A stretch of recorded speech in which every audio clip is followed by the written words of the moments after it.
బాబు దారి, చంద్రబాబు దారి ఎప్పుడూ కూడా అడ్డదారి. చంద్రబాబు నాయుడుకు రాజకీయ విలువలు ఎప్పుడూ కూడా పాతాళంలోనే ఉంటాయి. ఈ చంద్రబాబు నాయుడు ఎప్పుడూ కూడా విలువలు, విశ్వసనీయత అన్న పదాలకు అర్థం తెలియని వ్యక్తి ఈ పెద్ద మనిషి చంద్రబాబు నాయుడు.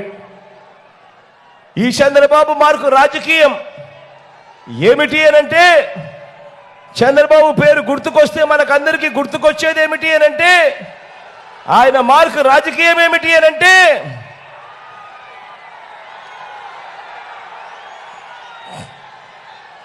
చంద్రబాబు మార్కు రాజకీయం వెన్నుపోట్లు, దగ, మోసం, అబద్ధాలు, కుట్రలు, ఇవి చంద్రబాబు మార్కు రాజకీయం. ఈ చంద్రబాబు రాజకీయాలు ఎలా ఉంటాయో తెలుసా? ఈ చంద్రబాబు ఏం చేశాడో తెలుసా? ఏం చేశాడో తెలుసావా? ఏం చేశాడో తెలుసా దాదా? ఏం చేశాడో తెలుసా అక్క? తన మనిషి చంద్రబాబు, తన మనిషి నిమ్మగడ్డ రమేష్తో నేరుగా ఎన్నికల కమిషన్కు ఫిర్యాదు చేయించాడు. ఏమని ఫిర్యాదు చేయించాడో తెలుసా? అవ్వాతాతలకు, వితంతు అక్క చెల్లెమ్మలకు, దివ్యాంగులకు, దీర్ఘకాలిక వ్యాధులతో బాధపడతా ఉన్న పేదవారికి, ఆ పేదవారి ఇంటికి పోకుండా వాలంటీర్లు పెన్షన్ ఇవ్వకూడదట, పెన్షన్లు ఆ పేదవాడి ఇంటికి వెళ్ళకూడదట, అలా వెళ్ళటం నేరమట.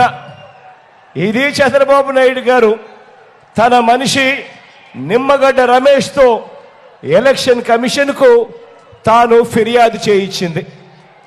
ఒకటే నేను ఆలోచన చేయమని అడుగుతా ఉన్నా మీ అందరితో. గత 56 నెలలుగా ఇవాళ పెన్షన్ కొత్తగా ఇంటికి పోయి ఇచ్చే కార్యక్రమం జరగడం లేదు. ఈ పెన్షన్ ఇంటికి పోయి ప్రతి అవ్వాతాత ముఖంలో చిరునవ్వు చూసే కార్యక్రమం గత 56 నెలలుగా జరుగుతూ ఉంది.